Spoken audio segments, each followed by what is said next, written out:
Hello hello. प्यारे साथी नमस्कार। मैं केशपाल कुमार स्वागत करता हूं आपके अपने परिवार रोजगार विद अंकित में। आशा करता हूं कि भैया जी आप सभी अच्छे होंगे, बढ़िया होंगे, खुशहाल होंगे और जहां भी होंगे मेरे साथी एकदम शानदार एवं शानदार होंगे।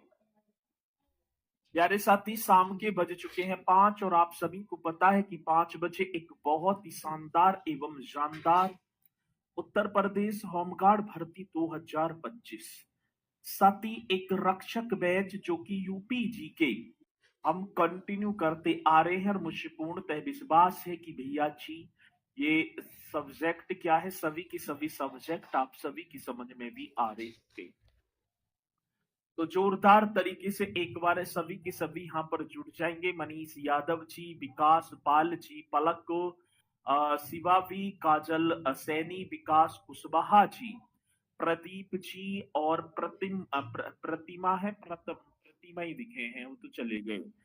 ठीक है। और जितेंद्र जितेंद्र राजपूत जी, सौरभ सिंह, तो सभी मेरे साथी मेरे साथ इस सेशन में जुड़ चुके हैं।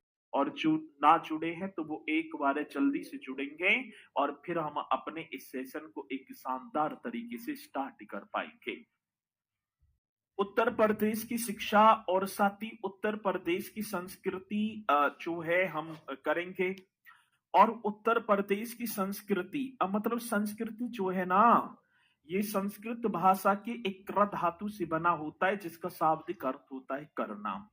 संस्कृति की बात करें जो हमारी प्राचीन काल से जुड़ी हुई वेशभूषा, हमारी बोलचाल, हमारे स्थापत्य कला की वो स्रोत, तो जो कि हमारी संस्कृति धरोहर स्थल हम बोल भी जाते हैं ना कि धीरे धीरे हमारी संस्कृति विलुप्त हो रही है।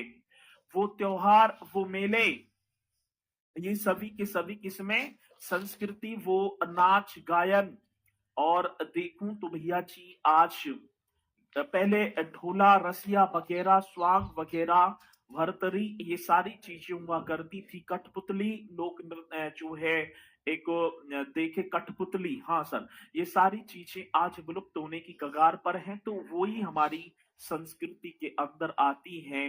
और संस्कृति में देखें तो मंदिर हो गए, सारी चीजें तो आप करेंगे एक बार है मेरे साथी सभी वहां पर जुड़ते हुए। सर कितने बड़ा चैप्टर है, अभी कब तक चलेगा भैया? हो तो गया एजुकेशन, हो गया, अब चलेगा संस्कृति। ठीक है, ठीक है जी, हाँ।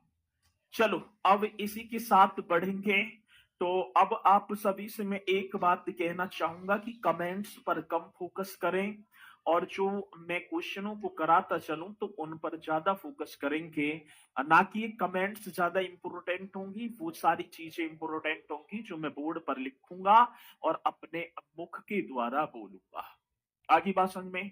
चलो अब दूसरी बात, आप कितने भी जो है करते रहना, बेफजूल की कमेंट्स ही कर रहे हैं आप, ठीक है ना, कसम से ये और वो। ठीक है, चलो तो चलते हैं भैया जी। आप एक हेडिंग डालेंगे उत्तर प्रदेश सांस्कृतिक तत्व। हाँ सर, कौन सी प्रदेश की बात आई तो मेरे साथी आप लिख देना उत्तर प्रदेश। और उत्तर प्रदेश मीन्स क्या?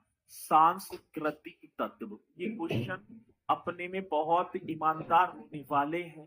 तो पहले हम उत्तर प्रदेश सांस्कृतिक तत्वों की बात करेंगे, कल्चरल एलिमेंट्स, इन्हें हम देखेंगे भैया जी। तो उत्तर प्रदेश सांस्कृतिक तत्व आप एक हेडिंग डालेंगे और लिख भी देना उत्तर प्रदेश।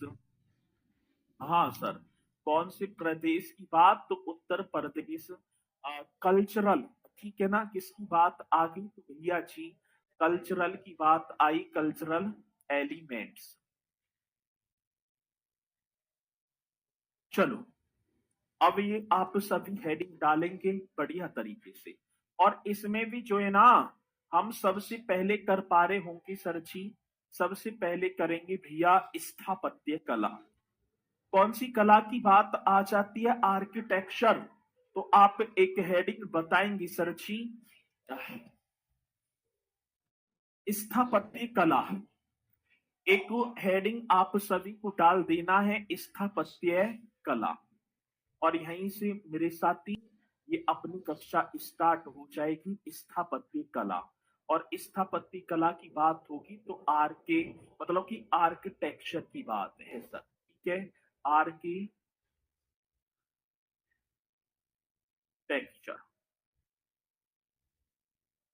चलो, अब स्थापत्य कला की बात आती। स्थापत्य कला में क्या होंगे? आपकी मंदिर, आपकी मस्जिद वगैरह, वो प्राचीन इमारतें, वो प्राचीन स्तूप, हाँ सर, वो प्राचीन बौद्ध विहार, या वो मध्यकालीन जो मंदिर हो, या मैं बात करूं आपकी मस्जिद वगैरह हो, या इमारतें हो, या आधुनिक की बात होगी। स्थापत्य कला सर जी, उत्तर प्रदेश में स्थापत्य कला को 3 वर्गों में विभाजित किया गया है। एक प्राचीन, एक मध्य है, और एक आपकी हो जाएगी आधुनिक। तो आज पहले तो हम प्राचीन की बात करेंगे, और प्राचीन में उत्तर प्रदेश में प्राचीन स्थापत्य कला के सबसे ज्यादा जो अवशेष वो सती मौर्य कालीन के हैं। और मौर्य काल में जो लाल बलुआ पत्थर का प्रयोग किया जाता था, जो चुनार से, मिर्जापुर से लाया जाता था, वो सम्राट अशोक के द्वारा निर्मित स्तंभों की बात होगी। वो गुप्तकालीन, हाँ सर, मंदिर जो देवगढ़ का 10 अवतार मंदिर, और मैं बात करूं साथी, और कहोम का मंदिर, भीतरगाम का मंदिर, इन सभी के विषय में हम पढ़ते चलेंगे। और इसी के साथ मेरे साथी मैं अपने इस सेशन को कर पाऊंगा स्टार्ट, और चलते हैं भैया जी स्थापत्य कला आर्किटेक्चर। हाँ सर, पहला पॉइंट तो आप लिखेंगे जो है प्रदेश की स्थापत्य कला को 3 भागों में विभाजित किया गया है। भैया किसकी बात? तो प्रदेश की स्थापत्य कला को 3 भागों में, कितने भागों की बात? 3 भागों में। अब 3 भाग कौन कौन से होंगे? तो आप 1, 2 और 3 इस तरीके से। एक तो मेरे साथी प्राचीन कला या प्राचीन काल की बात होगी, प्राचीन काल एंशियंट, आप आर्ट की बात करेंगे। एक मध्य कला साथी, जो मध्य कालीन भारत में मेडिवल आर्ट होगी, और एक आधुनिक मॉडर्न कला। इन 3 पार्टों में हमने विभक्त किया है सर। और हम पढ़ेंगे पहले तो प्राचीन कला को, फिर मध्य कला, और फिर आधुनिक कला। और एक एक पॉइंट बड़ा बेहतरीन होगा। और इसी के साथ मेरे साथी, सर पिछले वाला याद नहीं हो रहा, चलो बहुत बढ़िया। तो आगे चलेंगे साथी, आप एक हेडिंग डालेंगे एंशिएंट आर्ट की बात होगी। तो पहले आप एक हेडिंग डाल देना प्राचीन कला, और प्राचीन कला में हम देखें तो साथी एंशिएंट, बहुत बेहतरीन क्वेश्चन, एंशिएंट, हाँ सर जी, आर्ट, इस तरीके से आप एक हेडिंग डालेंगे एंशिएंट आर्ट। प्राचीन कला की बात आती साथी, उत्तर प्रदेश में प्राचीन कला के या प्राचीन काल के स्थापत्य जो कला है का जो सर्वाधिक अवशेष हैं वो मौर्य काल में मिले हैं। ठीक है, प्राचीन कला में आप लिख देना सर जी सर्वाधिक अवशेष, बहुत इंपोर्टेंट क्वेश्चन है।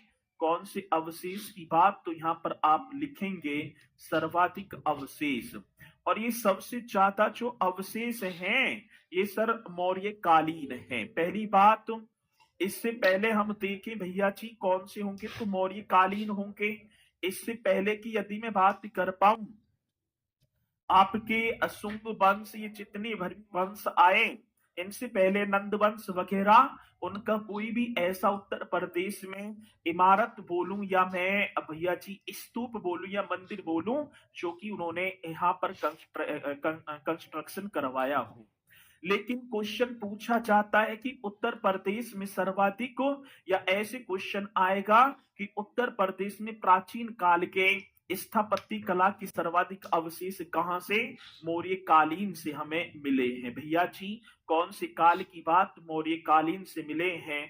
और अब एक क्वेश्चन बहुत इंपोर्टेंट होगा, ठीक है, एक क्वेश्चन पूछा जाएगा मौर्य कालीन स्थापत्य कला में चुनार के बलुआ पत्थर, अभी मैं बताऊंगा भी चुनार पड़ता है मिर्जापुर में।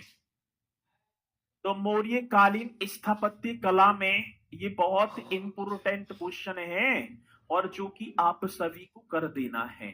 मौर्य कालीन स्थापत्य कला में कौन सी कला की बात मेरे साथी?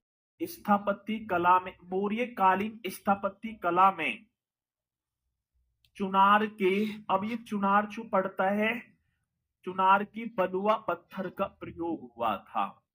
चुनार की बलुआ पत्थर का प्रयोग हुआ,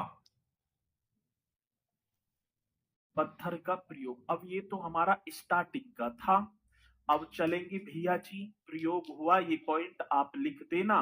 अब ये जो चुनार है ना, ये चुनार कहाँ पड़ता है? ये उत्तर प्रदेश के मिर्जापुर जनपद में है।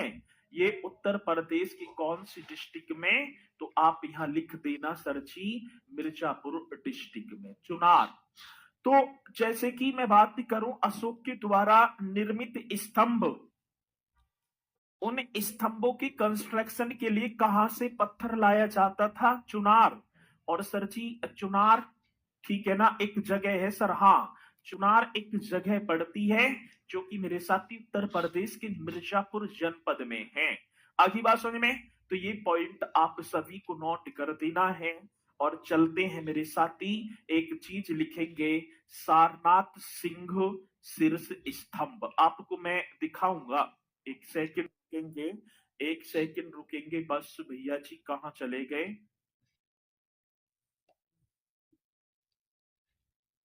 एक सेकंड। चलो जी, सारनाथ सिंह स्तंभ की बात थी तो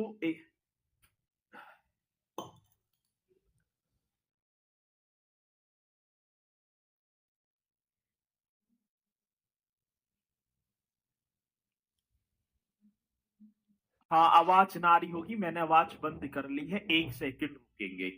अब इतने एक हेडिंग डालेंगे, सारनाथ सिंह शीर्ष स्तंभ।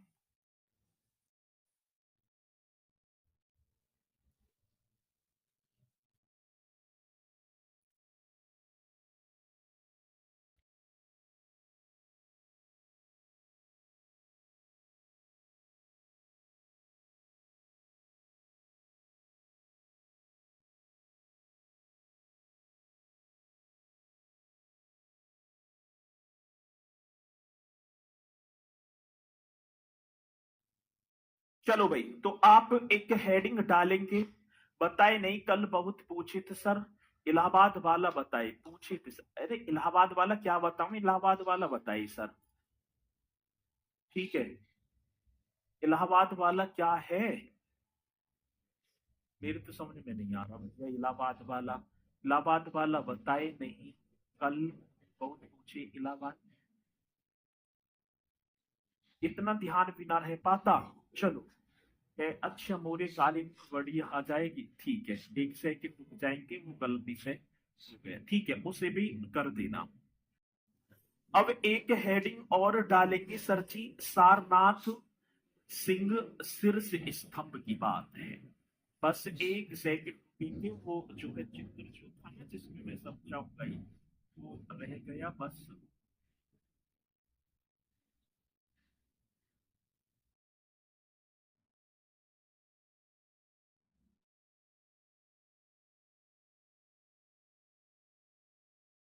चलो ठीक है, अब एक सेकंड देखेंगे यहाँ पर हम, ये आपका आ गया सारनाथ सिंह स्तंभ,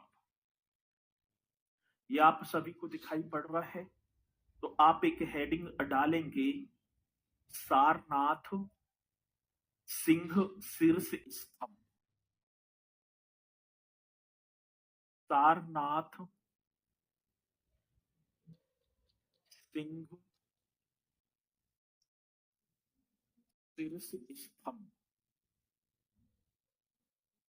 ये आपको एक हेडिंग डाल देनी है। अब आप देखेंगे ये जो सारनाथ है ना, इस पर चार शेर पीठ सटाए हुए एक पीछे भी है, पीठ सटाए हुए मेरे साथी, ये इस तरीके से बैठे हैं, जो कि आप सभी को दिखाई भी पड़ रहा होगा। जो सम्राट की चारों दिशाओं में मतलब कि विजय की घोषणा कर रहे हैं। ये सम्राट की चारों दिशाओं में, एक पीछे है, चार सिंह बैठे मतलब शेर बैठे हैं, जो सम्राट की चारों दिशाओं में धर्म विजय की घोषणा कर रहे हैं। पहली बात, सर इसकी अवस्थिति, हाँ भैया जी, ये आप सारनाथ लिखा ही हुआ है, लेकिन सारनाथ पड़ता कहां पर है? वाराणसी में। तो आप एकदम करेक्ट करेंगे सर जी, ये सिंह स्तंभ सारनाथ, और सारनाथ कहां भैया जी? वाराणसी में। एकदम राइट कर देना, पहली बात ये। दूसरी बात सर जी, इसके कंस्ट्रक्शन की बात आई। यदि मैं इस सारनाथ सिंह स्तंभ का जो कंस्ट्रक्शन है वो किसने करवाया, निर्माण, निर्माण की बात आती है, तो आप लिखेंगे सम्राट अशोक ने। क्या करेंगे? तो भैया जी आप करेक्ट तरीके से लिख देना सम्राट अशोक। आगे बात समझ में सभी? सम्राट अशोक ने, हाँ सर जी, इस सारनाथ सिंह स्तंभ का शीर्ष स्तंभ का कंस्ट्रक्शन करवाया था। ठीक है, चलो अब दूसरी बात क्या होगी साथी, ये जो सारनाथ सिंह शीर्ष स्तंभ है, ये बुद्ध के प्रथम उपदेश धर्म चक्र प्रवर्तन का स्मारक है। ये क्या है ये? तो आप बताएंगे गौतम बुद्ध के प्रथम उपदेश, जो गौतम बुद्ध जी, हाँ सर, गौतम बुद्ध के प्रथम उपदेश, प्रथम उपदेश यही तो दिया था। और प्रथम उपदेश मीन्स आप इसे क्या बोलते थे? धर्म चक्र प्रवर्तन का। मेरे साथी, कौन सी? धर्म चक्र, धर्म चक्र प्रवर्तन का स्मारक, क्योंकि पहला जो स्मारक है, पहले आप इसे लिखो, पहला जो आपका, हाँ सर जी, जो पहले जो उपदेश की बात है जो कि गौतम बुद्ध ने अपने 5 ब्राह्मण शिष्यों को दिया था, उसे साथी धर्म चक्र प्रवर्तन बोला गया। और ये धर्म चक्र प्रवर्तन जो पहला जो उपदेश था उसी का स्मारक था। ठीक है, उसी का क्या था मेरे साथी? उसी का स्मारक था। आगे भाषण में अब देखो तो भैया जी, इसमें 4 सिंह हो गए, एक तो ये हो गए, एक ये हो गया, एक ये हो गया, और एक इसके पीछे। अब क्वेश्चन पूछा जाता है कि सारनाथ सिंह शीर्ष स्तंभ में शेरों की संख्या कितनी है? तो भैया जी 4 शेर होंगे। आप बताएंगे कितने? 4 शेर होंगे, और एक चारों के चारों शेर सम्राट की चारों दिशाओं में धर्म विजय की घोषणा कर रहे हैं। सम्राट की चारों दिशाओं में धर्म विजय की घोषणा कर रहे हैं कि कौन सा सम्राट? अशोक। और इसमें पशु, मेरे साथी ये भी क्वेश्चन पूछा जाता है, चलो बताओ कि पशु, पशु भी 4 होंगे। और सर पशु हमें तो ना दिखाई पड़ रहे, कहां 4? तो एक तो ये रहा घोड़ा, एक मेरे साथी ये रहा हाथी, और एक जो है एक इसके आगे को होगा वृषभ, और एक सिंह है ही। तो आप करेंगे घोड़ा, हाँ सर जी, एक क्या हो गया? हाथी, और एक आपका हो गया वृषभ, वृषभ मीन्स बैल, और साथी और शेर, ये 4 पशु होंगे। ये भी क्वेश्चन आप सभी को बता देना है कि सारनाथ सिंह शीर्ष स्तंभ में निम्नलिखित में से कौन सा, ठीक है ना, पशु नहीं है? तो वहां ऊंट आ जाता है, तो ऊंट नहीं है। बाकी तो मेरे साथी 4 हैं। 4 कौन कौन से? घोड़ा, हाथी, बैल और शेर। बहुत बेहतरीन क्वेश्चन है।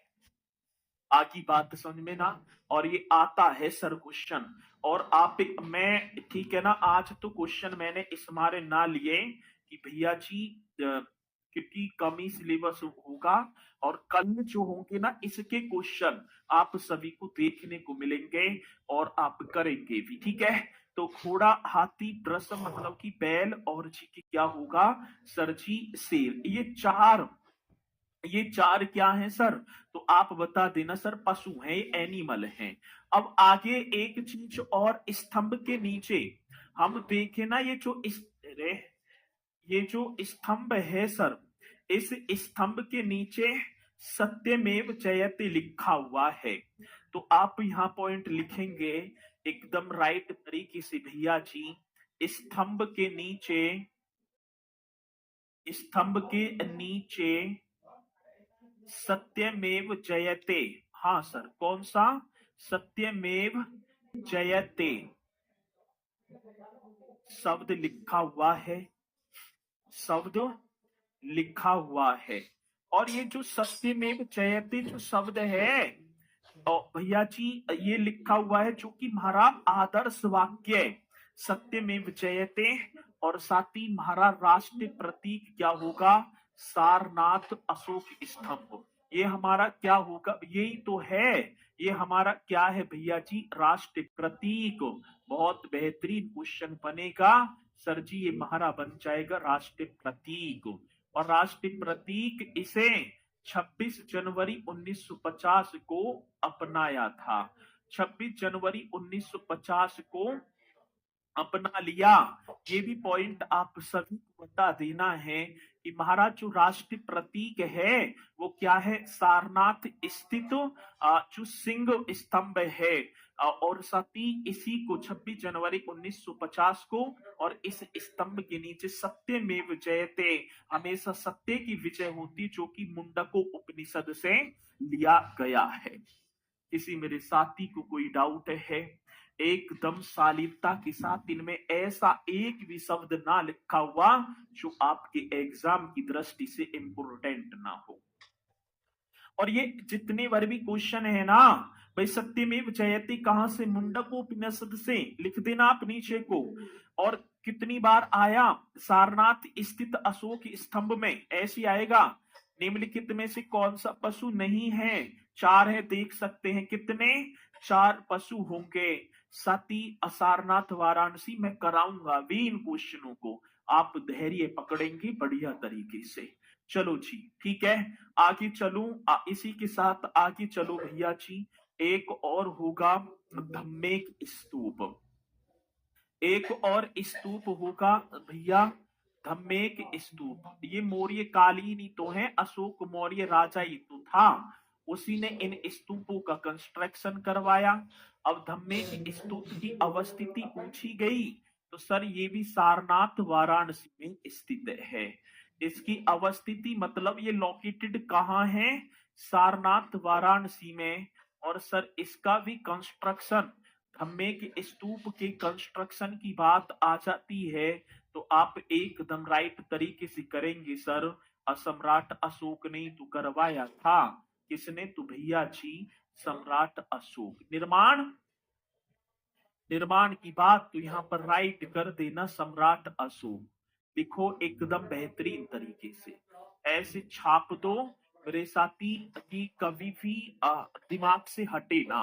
धम्मेक स्तूप सारनाथ वाराणसी, जिसका निर्माण और साथ ही बुद्ध ने ज्ञान प्राप्ति के बाद अपने पहले 5 ब्राह्मण शिष्यों को ज्ञान दिया था इसी धम्मेक स्तूप में, ठीक है ना। अब वह जो ये जो जगह थी, गौतम बुद्ध के प्रथम उपदेश धर्म चक्र प्रवर्तन का स्मारक बना दिया। और साथ ही ये जो धम्मेक स्तूप का जो निर्माण सम्राट अशोक ने करवाया, जो गौतम बुद्ध जी को ज्ञान की प्राप्ति हो जाती है। और ज्ञान की प्राप्ति के बाद जो 5 ब्राह्मण जो थे, जो सन्यासी ब्राह्मण थे, जो शिष्य भी बने हैं, गौतम बुद्ध जी के मित्र भी थे वो, ठीक है, उन्हीं को भैया जी मतलब कि ज्ञान जो दिया, वो ही जगह ऋषिपत्तनम सारनाथ, जहां पर धम्मेक स्तूप आज निर्मित है। आगे बात समझ में। एक और होगा साथी धर्मराजी का स्तूप। आज तीसरे स्तूप की बात भी हम करेंगे। एक और स्तूप मेरे साथी धर्मराजी का स्तूप राइट क्वेश्चन होगा। और ये धर्मराजी का स्तूप आप देखो सर, ये भी सारनाथ वाराणसी में ही है। धर्मराजी का स्तूप मेरे साथी ये सारनाथ और सारनाथ वाराणसी, और इसका निर्माण भी किया जी। निर्माण आप समझ जाना, कंस्ट्रक्शन अशोक ने ही करवाया था धर्मराजी का स्तूप। चलो बहुत बढ़िया। एक स्तूप और पूछा गया साथी, चौखंडी स्तूप। चौथा आप करेंगे कौन सा? चौखंडी स्तूप। बहुत बढ़िया। अब ये तो कई बार पूछा गया कि चौखंडी स्तूप भी, ये भी कहां पर होगा? सारनाथ वाराणसी में है सर। ये भी कहां पर है? तो भैया जी आप राइट कर देना, सारनाथ वाराणसी। लिखो एकदम शालीनता के साथ, सारनाथ वाराणसी। हाँ सर जी। चलो अब चौखंडी स्तूप, जो कि गुप्त काल में 7वीं 4वीं और 6वीं शताब्दी में इसका कंस्ट्रक्शन जो होता है वो कौन सी काल में हुआ? गुप्त काल में। आप समझ जाना 4वीं और 6वीं शताब्दी उस स्थान को चिन्हित करने के लिए बनाया गया, जहां पर मतलब कि 4वीं और 6वीं, इसका जो है समय तो नहीं पता, लेकिन पौराणिक मान्यता स्रोतों के अनुसार, इतिहासकारों के अनुसार पता चलता है कि गुप्त काल में 4वीं और 6वीं शताब्दी के बीच में इस चौखंडी स्तूप का कंस्ट्रक्शन वहां पर हुआ था, जहां पर जब गौतम बुद्ध जी ज्ञान प्राप्ति के बाद आगे आगे उनकी शिष्य थे वो तो पहले निकल आए थे, ठीक है ना, 7 आए थे जब डंडी वगैरह थी, तो वहां पर ये चौखंडी स्तूप है। 5वें स्तूप की बात आती है सर जी, एक पीपर हवा। कौन सा होगा? तो भैया जी पीपर हवा। ये भी आप राइट करेंगे, क्वेश्चन बड़ा बेहतरीन है। पीपर हवा स्तूप। चलो, और पीपर हवा कपिल वस्तु, मेरे साथी कौन सा? कपिल वस्तु। और कपिल वस्तु आपका पड़ेगा भैया जी सिद्धार्थ नगर में। ये आप एकदम करेक्ट करेंगे, पिपर हवा सिद्धार्थ नगर। और छठवा एक और आप कर देना, रामा भर स्तूप। भैया जी कहीं कहीं रामा भार है, कहीं कहीं रामा भर है, रामा भार स्तूप आप कुशीनगर कर देना सर जी। और ये वो ही स्तूप होगा जहां पर गौतम बुद्ध जी जब 483 बीसी में महापरिनिर्वाण की प्राप्ति हो जाती है, तो मल्लों ने अत्यंत या अति अंत्योष्टि के साथ इनका अंतिम संस्कार किया। और वो अंतिम संस्कार की जो जगह, जो भूमि थी, वहीं पर एक रामाभर स्तूप का कंस्ट्रक्शन हुआ। और वो रामाभर स्तूप आज देखा जाए तो सर उत्तर प्रदेश के कुशीनगर जनपद में है। आगे बात समझ में? चलो, हाँ सर जी सुजाता वाली कहानी सुना दो। अब सुजाता वाली कहानी सुनाऊंगा मैं, ठीक है। चलो, तो आप इन्हें करना बढ़िया तरीके से, और जहां तक है पॉइंट आप सभी की समझ में भी आए होंगे, और आगे मैं बढ़ूंगा, ठीक है। बुद्ध ने यहाँ पर ज्ञान दिया, लेकिन अशोक तो बुद्ध के बाद में इसको बनाए थे। हाँ भाई साहब बहुत बढ़िया। अब सपोज करो कि आपकी जो है भूमि है कहीं भी, अब जैसे हम देखें कोई भी, गांधी जी ने पहला भाषण कहाँ दिया? वाराणसी में। वहीं तो जहां पर जो है आज बनारस हिंदू विश्वविद्यालय, वही तो होगा। अब वो तो दे गए, लेकिन वहीं पर यदि कोई चीज आगे चल के 10-5 साल अब इतिहास में वर्णित ना है वो जगह, भाई साहब तुम जीते मैं हारा, ठीक है। चलो, तो ये पॉइंट आप सभी की समझ में आए होंगे, और चलते हैं आगे। एक और होगा गुप्त काल। प्राचीन काल में ही मेरे साथी कौन सा काल होगा? तो राइट कर देना, गुप्त काल। आगे बात समझ में? कौन सा काल है सर? गुप्त काल। अब आप गुप्त काल एक हेडिंग डालेंगे। श्रीगुप्त इस वंश के फाउंडर हुए। घटोत्कच आएगा चंद्रगुप्त प्रथम, समुद्रगुप्त, चंद्रगुप्त सेकंड, कवि कुमार गुप्त भी आएगा। कुमार गुप्त के बाद भानुगुप्त, स्कंद गुप्त, इस तरीके से विष्णुगुप्त, बहुत सारे राजा आएंगे। और यहां पर देखा जाए तो सर जी, एक पहली बात, मैं ना तो राजा पढ़ा रहा, मैं पढ़ा रहा हूं स्थापत्य कला, आर्किटेक्चर की बात। आज भारत में जितने भर भी मंदिरों का कंस्ट्रक्शन हो रहा है, उनका विकास, उनका जन्म सबसे पहले गुप्त काल में हुआ था। तो क्वेश्चन कई बार पूछ लिया जाता है कि भारत में मंदिर निर्माण, जो मंदिरों का जो कंस्ट्रक्शन है, वो सबसे पहले कौन सी काल में? तो मंदिर निर्माण प्रक्रिया का आरंभ इसी काल में हुआ था। मंदिर निर्माण इस तरीके से आप सभी को कर देना है। मंदिर निर्माण, मंदिर निर्माण, हाँ सर। प्रक्रिया का आरंभ क्या होगा भैया जी? प्रक्रिया का आरंभ। तो मंदिर निर्माण प्रक्रिया का आरंभ सर्वप्रथम गुप्त काल में हुआ। सर्वप्रथम कौन सी काल में भैया जी? गुप्त काल में हुआ। इससे पहले कोई मंदिर ना था ना सर। बताया जाता है कि भारत में या उत्तर भारत में मंदिर के जो कंस्ट्रक्शन की जो प्रक्रिया जो स्टार्ट होती है वो किसमें होती है? तो आप बताएंगे भैया जी वो होगी गुप्त काल में। बहुत इंपोर्टेंट क्वेश्चन। अब मैं बात करूंगा तो मात्र अपने उत्तर प्रदेश, क्योंकि मध्य प्रदेश में भी कई मंदिर हैं, राजस्थान में भी इक्का दुक्का, मतलब गुप्त काल के। इसकी बात होगी सर जी गुप्त काल के। आगे बात समझ में। तो हम देखेंगे एक मंदिर, और ये मंदिर आपके सामने होगा। इस तरीके से देखो और बढ़िया तरीके से यहाँ आ जाओ। ये गुप्त काल का सबसे पहला मंदिर है। आज भी देख लो कब से।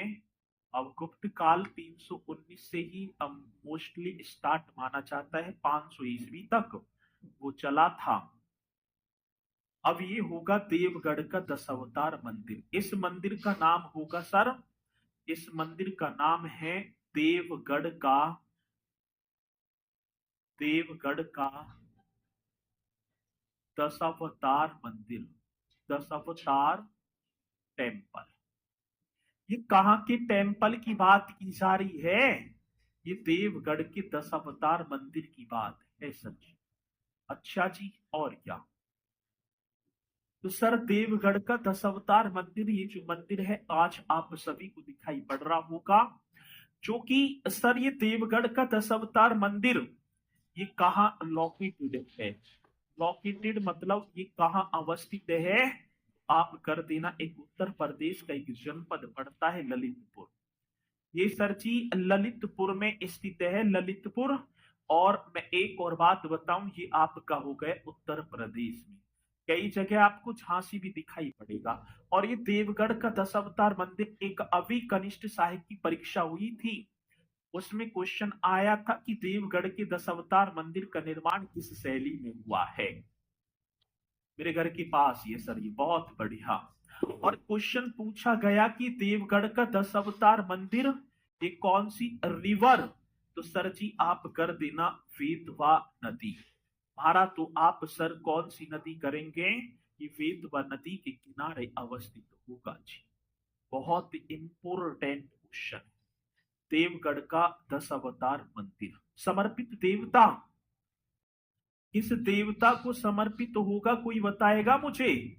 आज आप लिख देंगे विष्णु भगवान, भगवान विष्णु, या आप एकदम करेक्ट कर देना सर जी ये तो विष्णु जी को। अब क्वेश्चन आएगा गुप्तकालीन देवगढ़ का दशावतार मंदिर किस देवता को समर्पित है?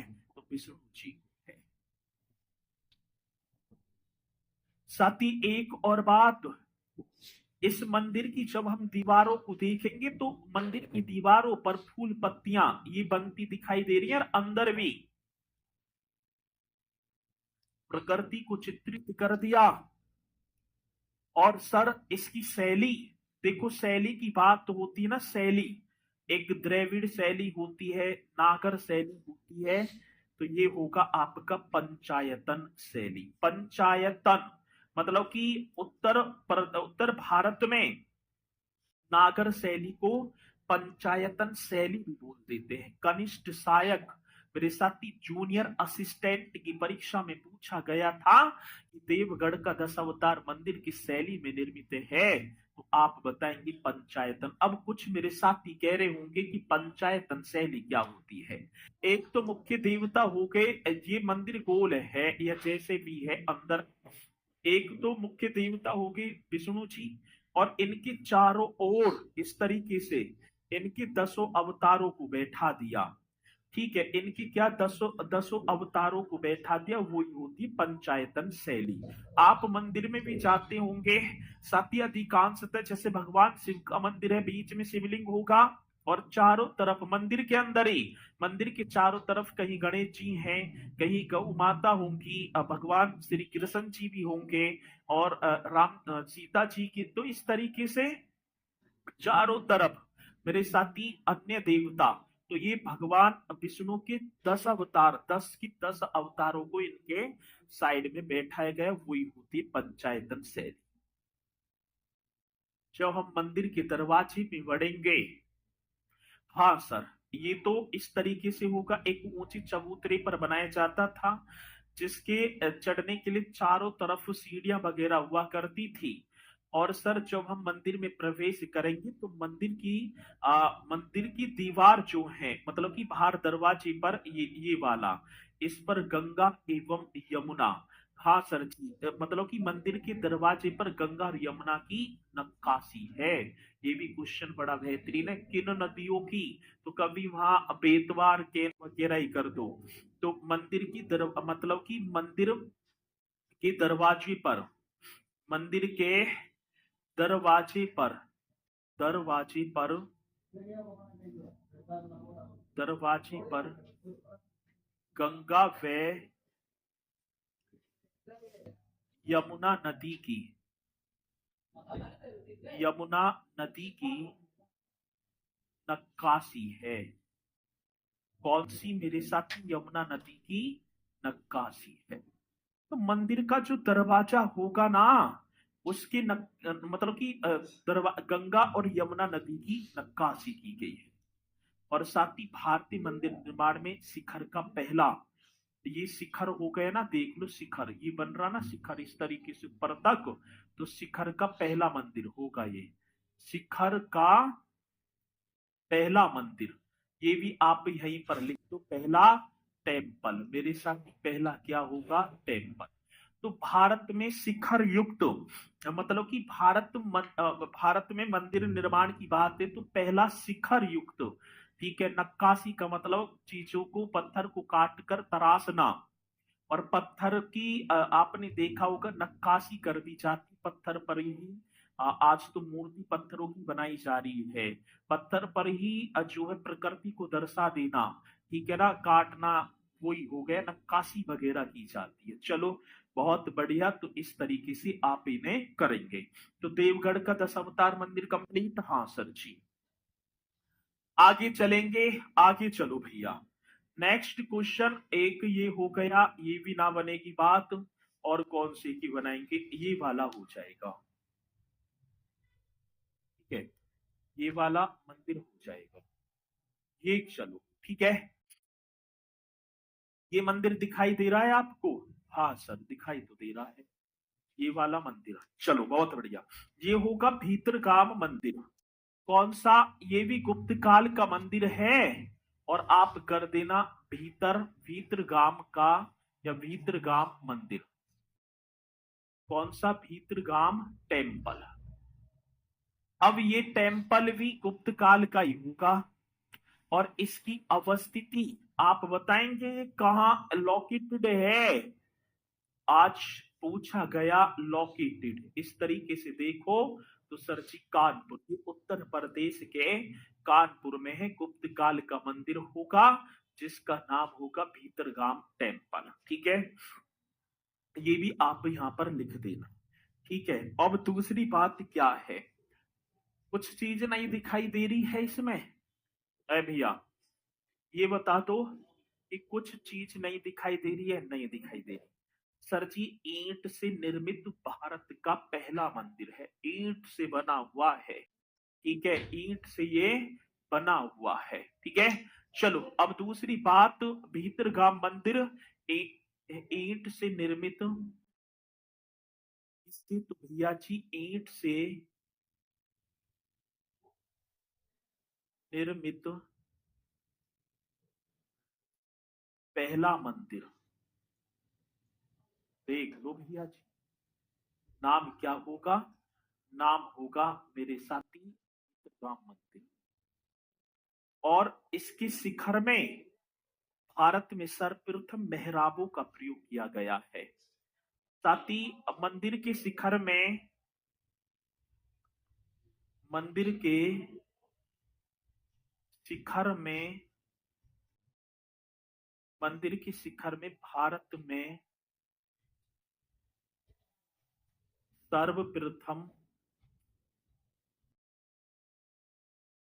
मेहराबों का प्रयोग किया गया है। सर ये बात समझ में ना आई, मेहराबों का किया गया है। अभी जस्ट एक सेकंड। सबसे पहले मेहराब, मेहराब ये दिखाई दे रहे हैं छोटे छोटे से संतान से, ये दरवाजे से, ये ठीक है, ये दिखाई पड़ रहे हैं, ये ठीक है ना, ये इन्हें मेहराब बोलते हैं, कटिंग कर देना। तो मंदिर के शिखर में भारत में सबसे पहले मेहराबों का प्रयोग किया गया है, जो कि मेरे साथी ये मंदिर होगा आपका कहां पर, तो आप एकदम राइट करेंगे सर जी, मंदिर बन जाएगा भीतरगाम मंदिर कानपुर में। मुझे तो ना लगता किसी मेरे साथी को कोई डाउट हो। सर मैं कंपनी में जॉब करता हूँ और क्लासेस भी करता हूँ, मेरा एग्जाम निकल जाएगा, प्लीज मोटिवेटेड। ये तो आपको ही देखना चाहिए भैया जी, ठीक है ना, मन अपने आप गवाही देगा। एक और मैं बात बताऊं, मैं मात्र 1 मिनट लूंगा, बाकी तो समय ना लूंगा ज्यादा। मोटिवेट क्या है? अब यहाँ पर देखो बहुत सारे बच्चे हैं कि मोटिवेट है क्या। मैंने अभी कही कि भैया जी अपने माता पिता ऐसे करो, अपने समय को देखो, ये करो, आने वाले टाइम में क्या करोगे, ये करोगे, वो करोगे। ज्यादा से ज्यादा 5-6 मिनट तक तो आपको लगेगा, अरे हाँ सर कह रहे हैं, फिर उसके बाद उस चीज भूल जाओगे। दोस्त आएगा ना चलना रहा घूमने, भाई मुझे पढ़ना ही रहे, आप पढ़ाइए कैसे करेगा, ऐसी तो करेंगे ना। फिर चल सर ने क्या बात की क्या ना की। अपनी स्थिति को आप ना देखकर मोटिवेट हुए तो दुनिया की कोई ताकत नहीं है कि आपको मोटिवेट कर दे। वो मोटिवेशनल वीडियो देख लो, मैं भी यहाँ पर मोटिवेट करूं, इसका ये व्यर्थ ही है। खुद अपने आप मोटिवेट होने की जरूरत है, ना कि किसी के कहे हुए शब्दों से। मैं भी आपसे कहूंगा कि ऐसे करो, और भी कहेंगे। व्यक्ति खुद ही मोटिवेट ना है, दूसरे क्या मोटिवेट करेगा। तो वो खुद आपको देखना है कि क्या हो रहा है क्या नहीं हो रहा, ठीक है। चलो आगे बात समझ में ना, तो अपने स्थिति को स्वयं देखकर मोटिवेट होगे, और कुछ नहीं है। और ना भैया जी मैं 1 घंटा आपकी कक्षा लूंगा, मुझे भी लगना चाहिए कि 1 घंटा के बाद जब मेरी कक्षा समाप्त हो कि मुझे एकदम ये खुशी जाहिर हो कि हाँ मैंने 1 घंटा में कुछ ना कुछ अपने बच्चों को सिखाया है। और जैसी कक्षा समाप्त हो तो आपको भी एक प्रसन्नता और कुछ ऐसा लगना चाहिए कि कुछ मैंने नया सीखा है। और सीखने की लालसा ही तो मोटिवेट करती जाएगी, चीजों से चीजें जुड़ती चली जाएंगी, बस वही मोटिवेट है। ठीक है, कंटिन्यूटी अपनी बनाए रखना, और बस ठीक है, ज्यादा मैं कहूंगा ना, आगे चलेंगे भैया जी, आगे बढ़ेंगे। ये आपने कर दिया, ये होंगे आपके गुप्त काल के भी मंदिर। ठीक है, एक कहोम का मंदिर भी है जो देवरिया में है, उसे भी आप लिखना चाहो तो लिख दो। आप लिख देना कहोम मंदिर। कौन सा मेरे साथी? कहोम मंदिर। और ये कहा होगा आपका सरजी देवरिया, ये भी गुप्त काल का ही मंदिर है। ठीक है, अब एक हेडिंग डाल दो यहीं पर, आपका अलग से टॉपिक भी बना हुआ है, मेले व मंदिर, और वो संस्कृति में ही आएंगे। ठीक है, वो सारे के सारे किस में आएंगे? संस्कृति में। तो हम इसी में कंप्लीट कर देंगे इन टॉपिकों को, बहुत सारी चीजें कवर हो जाएंगी। और आप एक हेडिंग डालेंगे उत्तर प्रदेश के प्रमुख मंदिर। अब ये गुप्त काल की ना है, कभी आप समझो उत्तर प्रदेश के क्या मेरे साथी प्रमुख मंदिर। अब आप सभी को एकदम राइट तरीके से कर देना है प्रमुख, ठीक है ना, टेम्पल उत्तर प्रदेश के। और जो मंदिर मैं कराऊंगा इम्प्रूडेंट ही कराऊंगा, ठीक है। अब दूसरी बात एक ये होगी, पहले आप लिख देना, ये तो हो गए। पहली बात आप करना वाराणसी वाले मंदिर, मतलब या तो वाराणसी के, मथुरा के, अयोध्या की, ये ज्यादा मंदिर पूछे जाते हैं। और मैं वाराणसी, मथुरा, अयोध्या वगैरह जो भी मंदिर है आप सभी को ऐसे करवाऊंगा कि आपने सोचा भी ना होगा कभी, ठीक है। और जो मेरे साथी मुझसे पहले पढ़े हुए हैं बैच में, वो भी देखेंगे कि हाँ सर जी आपने रियली में। अब ये वाराणसी की मैं बता रहा हूं, एक मंदिर का नाम होगा काशी विश्वनाथ मंदिर। कौन सा?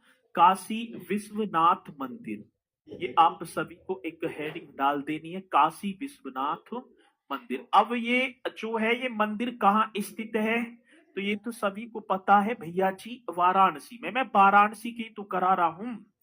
अब ये जो मंदिर होगा वाराणसी में होगा, और विश्वनाथ, नाथों के नाथ, ये भगवान शिव को समर्पित है। समर्पित मैं यहां लिखूंगा क्या भैया जी, समर्पित। समर्पित आप लिख देना भगवान शिव, भगवान भोलेनाथ, भगवान शिव को समर्पित होगा ये भी। अब देखो नाथ, नाथ किसे बोला गया है? भगवान शिव जी को ही तो बोला गया है नाथ, समर्पित भगवान शिव को। और ये मंदिर गंगा नदी के पश्चिमी तट पर स्थित है। ये क्वेश्चन बहुत बारीकाई से पूछी जाती, गंगा नदी के पश्चिमी तट पर। अब मैं एक सेकंड यार, एक गलती हो गई, मंदिर ही लेके चलते, ये रहा ना मंदिर, ठीक है रहा ये रहा मंदिर। चलो मैं यहाँ दिखा दूंगा आपको, ठीक है। ये हो गया गलती से, मेरे दिमाग से निकल गया। काशी विश्वनाथ का मंदिर ये रहा, देखो आप, यही है, ठीक है। चलो अब पहली बात, गंगा नदी के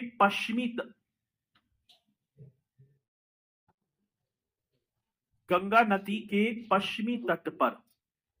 हाँ सर, कौन से तट पर? ये गंगा नदी के पश्चिमी तट पर स्थित है। अब क्वेश्चन आए कि काशीनाथ या काशी विश्वनाथ मंदिर किस नदी के, मतलब गंगा नदी की कौन से पश्चिमी तट कर देना सर जी, कौन से मतलब कि पश्चिमी तट पर कर देना। मंदिर को कई बार तोड़ा गया, कई बार इसका पुनर्निर्माण हुआ।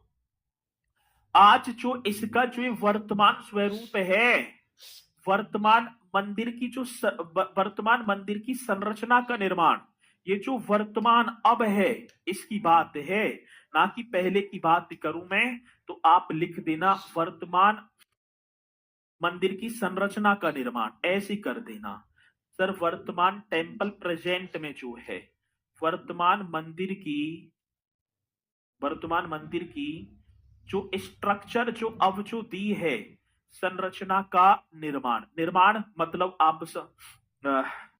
निर्माण आप समझ के होंगे, कंस्ट्रक्शन किसने करवाया था? एक इंदौर की रानी थी, देवी अहिल्याबाई होलकर ने, रानी अहिल्याबाई होलकर ने, ठीक है।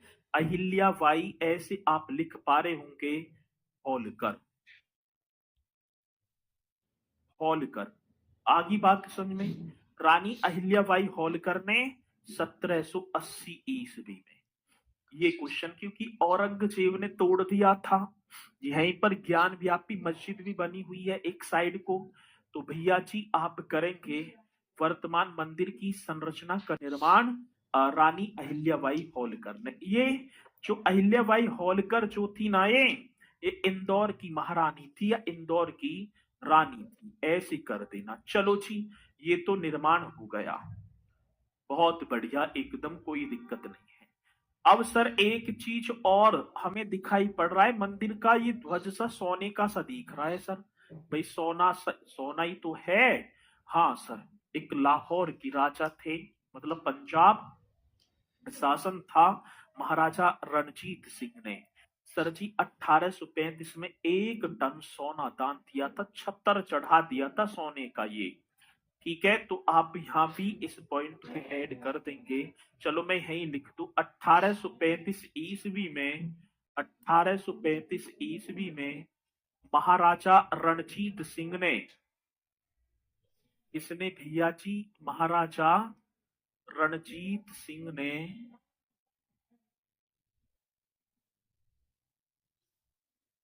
1 टन सोना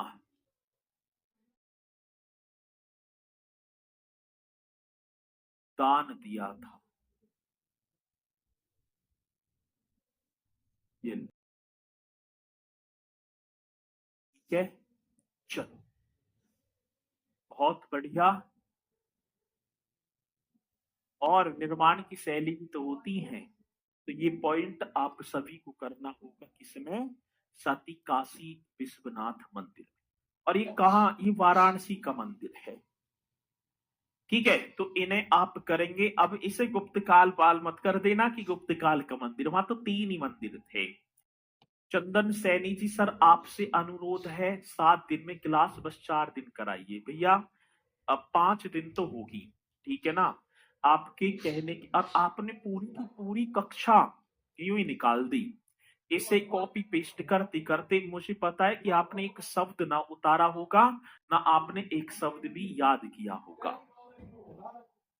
ठीक है, तो आपने जो है एक भी शब्द मतलब ना तो उतारा, बस वही मैं फिर कह रहा हूं, Monday to Friday, Monday to Friday चलेगी। तो भैया आपसे हाथ जोड़कर विनम्र निवेदन, आपने कल भी पूरी क्लास की और आज भी, ठीक है, 4 दिन ना होगी, ना होगी 5 दिन, ठीक है। चलो, तो इसी के साथ मेरे साथी एक बार कमेंट्स करके बता देना ये कक्षा कैसी रही। मुलाकात करेंगे एक बार और बेहतरीन से सेशन के साथ आप सभी से। इसके क्वेश्चन कल लाऊंगा, मतलब कि मंडे को ही। ये तो कर लिए ना आपने, तो 2 ही क्वेश्चन बन रहे थे, तो और मंदिर वगैरह इकट्ठे से हो जाएंगे, तो मैं करा दूंगा और क्विज में तुम्हें दे दूंगा, ठीक है।